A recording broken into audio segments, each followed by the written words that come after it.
Educating today for better tomorrow.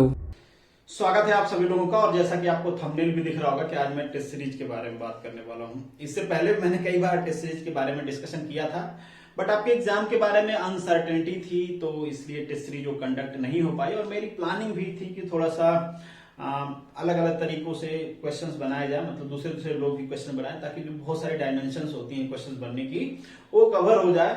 But कई सारे constrain आप कह सकते हो, या तो उससे क्वालिटी के क्वेश्चन नहीं मिले या बनाने वाले वैसे नहीं मिले, इसलिए वो आइडिया ड्रॉप करना पड़ा। और चूंकि आपका एग्जाम आ गया है तो अब केवल बातों से नहीं होगा, तो अभी आपकी टेस्ट सीरीज मुझे शुरू ही करनी है।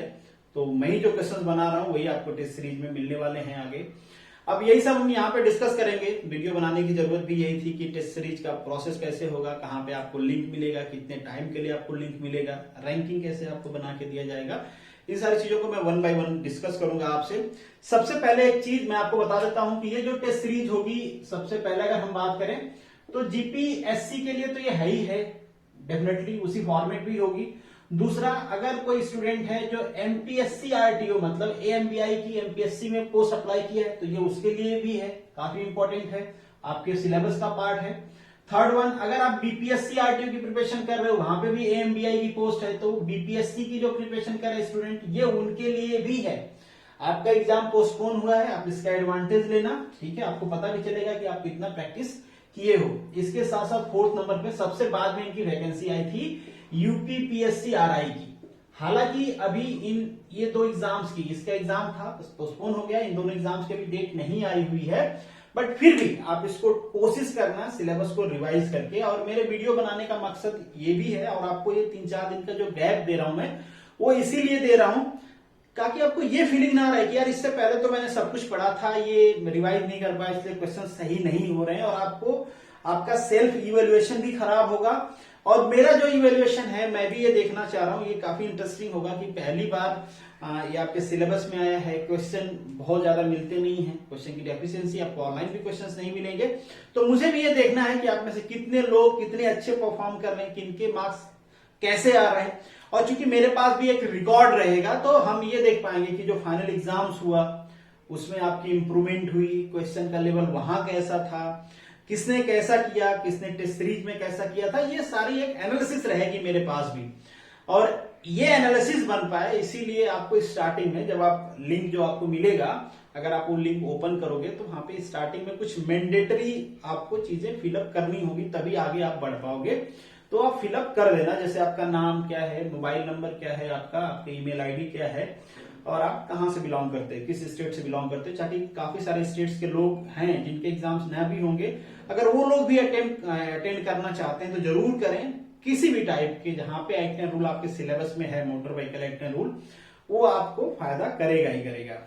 अब दूसरी बात कि अगर आप इस टेस्ट सीरीज को अटेंड करना चाहते हो, तो एक काम आपको करना पड़ेगा। इसके लिए जो आपको लिंक होगा वो मिलेगा @मनु एकेडमी। ये कहां जाना है आपको, ये जाना है आपको टेलीग्राम चैनल पे।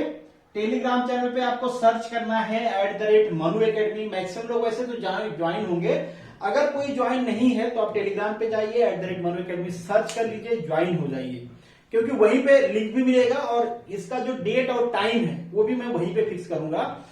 टाइम की हम बात इसलिए कर रहे हैं क्योंकि ये जो लिंक होगा एक स्पेसिफिक टाइम के लिए होगा, उस टाइम के बाद ये लिंक एक्सपायर कर जाएगा, काम नहीं करेगा। वो इसलिए मैंने रखा है ताकि आपके ऊपर एक मेंटल प्रेशर भी रहे, एग्जाम जैसे फीलिंग आए आपको कि हाँ एग्जाम में ही आप बैठे हो। नहीं तो पता चले आप बुक लेके बैठ गए, बगल में मोबाइल से कर रहे हो, थोड़ा सा लालच आ गया, ये तो पढ़ा था मुझे तो 70% आ रहा है यार, तो 30% के लिए क्यों एक मार्क कम करो, अच्छा थोड़ा सा देख लेता हूँ, थोड़ा सा ही तो नकल कर रहा हूँ, ज्यादा थोड़ा नहीं कर रहा हूँ।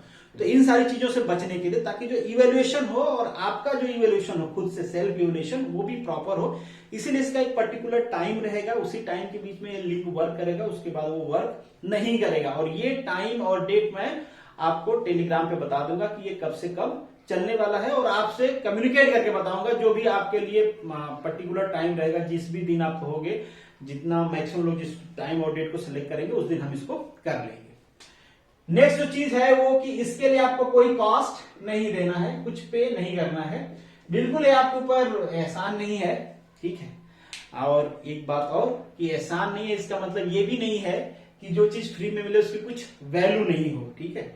तो वैल्यू है आपके लिए बेनिफिशियल है, इसको आप वैल्यू देके और एक एथेंटिक वे में अटेम्प्ट करिएगा, आप खुद को इवेल्युएट कर पाओगे डेफिनेटली। इससे पहले भी हमने कई सारे एमसीक्यू किए हैं।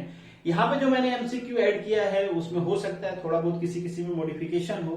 कुछ एमसीक्यू जो मैंने पहले कराया वो डायरेक्टली भी हो, डायरेक्टली इसलिए है क्योंकि वो भी एमसीक्यू इंपॉर्टेंट है। तो ऐसा नहीं कि मैंने करा दिया तो उसको टेस्ट सीरीज से बाहर रखना है, नहीं, इंपॉर्टेंट है तो उसको टेस्ट सीरीज में रखना है, तो मैंने रखे हैं। कुछ में हो सकता है थोड़ा बहुत मॉडिफिकेशन हो, और चूंकि मैंने कोशिश किया है कि ऐसे कुछ क्वेश्चंस भी रहें जो आपके फंडामेंटल चेक कर पाए कि आप चीजों को थॉरोली ढंग से पढ़े हो कि नहीं, या फिर एमसीक्यू केवल रटे हो कि थोड़ा सा चेंज होता है क्वेश्चन तो आप गलत कर देते हो। ऐसे भी कुछ क्वेश्चन रहेंगे, डेफिनेटली मुझे पता चल ही जाएगा क्योंकि मैं सारा डाटा कलेक्ट करने वाला हूं, तो मुझे पता चलेगा कि आप कौन से क्वेश्चन गलत किए हो, कौन से सही किए हो। ठीक है, तो चांसेस रहेंगे कि जो फंडामेंटल क्वेश्चन अगर ज्यादा लोग गलत करते हैं तो पता चलेगा कि आप लोग पढ़ाई नहीं कर रहे हो, रट रहे हो। तो एमसीक्यू रटने की कोशिश मत करना इसमें, क्योंकि रिपीट होने के चांसेस नहीं है, प्रीवियस ईयर के क्वेश्चन ही नहीं है। तो फिर आपका वो जो ऑप्शन होता है ना कि रिपीट होंगे क्वेश्चन, वहां से अपना काम हो जाएगा, वो वाला ऑप्शन यहाँ पे नहीं मिलेगा। तो आप कोशिश करना कि चीजों को ढंग से रिवाइज करो। और इस वीडियो का मोटिव भी यही है कि आपको थोड़ा टाइम मिलता है, आप उस टाइम को पर्टिकुलरली उस टाइम में थोड़ा अपना जो एक्ट एंड रूल का पोर्शन है उसको ढंग से रिवाइज कर लो, ताकि टेस्ट सीरीज को आप सीरियसली अटेम्प्ट कर पाओ, बहुत जरूरी है।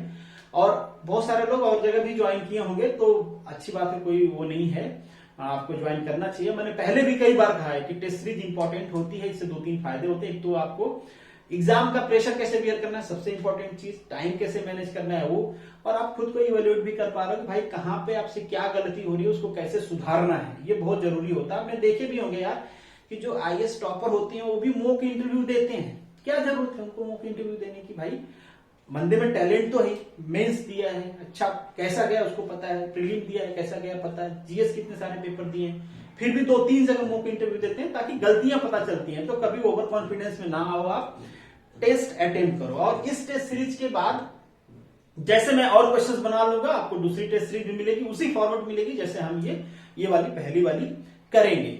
हाँ, ये एक्ट या रूल का मैं पहले इसलिए कर रहा हूं क्योंकि इसके क्वेश्चंस थोड़े कम हैं, बाकी लोग करा रहे हैं नहीं करा रहे, कोचिंग वाले मुझे नहीं पता कैसे करा रहे हैं कि क्वेश्चंस कैसे हैं, फ्रेम है, कॉपी पेस्ट है, या फिर कुछ कोचिंग वाले होते हैं कि इतना डीप घुस जाते हैं, कुछ होते हैं एकदम सिंपल क्वेश्चन पूछ लेते हैं। तो मैं ट्राई करूंगा कि एकदम क्वेश्चंस बैलेंस में रहे, कुछ अच्छे क्वेश्चंस भी रहे, कुछ सिंपल भी रहे, कुछ मीडियम लेवल के भी रहे, ऐसे रहे कि आपके सिलेबस कवर करें, ऐसे रहे कि अगर आप पढ़े हो तो भी आंसर कर पाओ। ये सारी चीजों को ध्यान देके मैं क्वेश्चन बनाऊंगा, तो हो सकता है थोड़ा टाइम लगे नेक्स्ट सीरीज आने में, बट डेफिनेटली हम इस पे काम करते रहेंगे और जैसे बनती रहेगी आपको प्रोवाइड करते रहेंगे। और आप तो पढ़ाई ब्रेक मत करो, पढ़ते ही रहो, जितना मेहनत कर सकते हो, 1 महीना बचा हुआ है, उतना मेहनत आप लोग करो।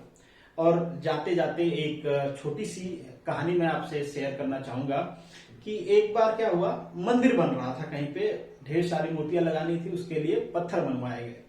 पत्थर के साथ साथ जो मूर्तिकार होते हैं, जो मूर्ति बनाते हैं, उनको भी बुलाया गया। अब आपने देखे होंगे कि जो मूर्तियां बनके लगी होती हैं, चाहे वो मेन मूर्ति हो या फिर जो दीवार में होती हैं, उनमें काफी जटिल या काफी आप कह सकते हो ना एकदम कॉम्प्लिकेटेड डिजाइन होती है, जिसको कटिंग करने में बहुत बार चांसेस होते हैं कि जो पत्थर है वो स्टार्टिंग में ही टूट जाए, क्रैक्स आ जाए, तो उन मूर्तियों को वहां पे नहीं लगाया जाता है।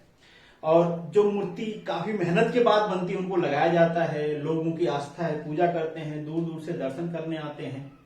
अब ये स्टोरी मैं आपको क्यों सुना रहा हूं, इसका मोरल क्या है? मोरल बस इसका यही है कि पत्थर मतलब रॉ मटेरियल सेम था, एक पत्थर पे मेहनत हुई, मूर्ति बन गई, मूर्ति भगवान बन गई, आस्था के हिसाब से लोग पूजा करते हैं, दूर दूर से दर्शन के लिए आते हैं। दूसरा भी रॉ मटेरियल वही है, पत्थर वही है, बट थोड़ी सी कम मेहनत हुई या मेहनत नहीं हो पाई, स्टार्टिंग में पत्थर ब्रेक हो गया, उसको लगा दिए गए, कहीं फर्श पे लगा दिया जैसे रिक्वायरमेंट थी, कहीं पे मंदिर में पोल पे लगा दिए, कहीं पे लोग बैठ के उसी पे खाना खा रहे हैं, कहीं पे उसी पे नारियल तोड़ रहे हैं, कहीं पे उसी पे डस्टबिन का डब्बा रखा हुआ है। पत्थर वही था, रॉ मटेरियल वही था, बट डिफरेंस क्या हुआ कि एक पे मेहनत हुई, जो मूर्ति पत्थर से भगवान बन गई, और एक मूर्ति जिसपे मेहनत नहीं हो पाई, वो अब क्या हो रहा है, थपेड़े खा रहे हैं, क्या क्या सहना पड़ रहा है आप देख ही रहे हो। तो उसी तरीके से टाइम बहुत ही क्रूशियल है, जितना ज्यादा मेहनत कर सकते हो आप करो, मेहनत कर लोगे, सेलेक्ट हो जाओगे, आरटीओ साहब कहलाओगे, 2 स्टार लग जाएगा, 3 स्टार लग जाओगा, घर वाले गांव वाले सारी इज्जत करेंगे। अगर सिलेक्शन नहीं हुआ तो फिर वैसे ही जैसे कि टूटा हुआ पत्थर थपेड़े खा रहा, जिंदगी का आपको भी खाने पड़ेंगे, जाने में या अनजाने में। हाँ, ये भी इसके साथ में कहूंगा कि कोई भी एक एग्जाम आपकी पूरी लाइफ या पूरा फ्यूचर डिफाइन नहीं करता है। बट ये भी सच है कि हम सारे एग्जाम्स को यही कह के नहीं छोड़ सकते कि यार इस एग्जाम से मेरा फ्यूचर थोड़ा नहीं डिसाइड होता है, या फिर इस एग्जाम से थोड़ा नहीं डिसाइड, ऐसे कर करके हम पूरे एग्जाम्स को जाने नहीं दे सकते हैं। तो डेफिनेटली ये मैटर करता है। मैं हर बार आप लोगों से कहता हूं, बार बार रिपीट भी करता हूं, कई सारे जगह मैंने कहे हैं कि मैटर ये नहीं करता कि आप कहां हो, क्या कर रहे हो, मैटर ये करता है कि आप कहां हो सकते थे, क्या कर सकते थे। तो ट्राई करो कि आपका जो मैक्सिमम है वो यूटिलाइज हो पाए, और कोशिश तो यही है अगर पढ़ाई कर रहे हो तो सेलेक्ट हो। बाकी तो फिर आपके ऊपर ही डिपेंड करता है, मेरे कहने से तो आप करोगे नहीं, बट आप सेल्फ रियलाइजेशन के हिसाब से काम करो। बाकी का कोई अगर डाउट होगा तो आप कमेंट में लिख सकते हो, टेलीग्राम पे मुझे मैसेज कर सकते हो। बाकी मिलूंगा नेक्स्ट वीडियो में, तब तक के लिए all the best, good luck.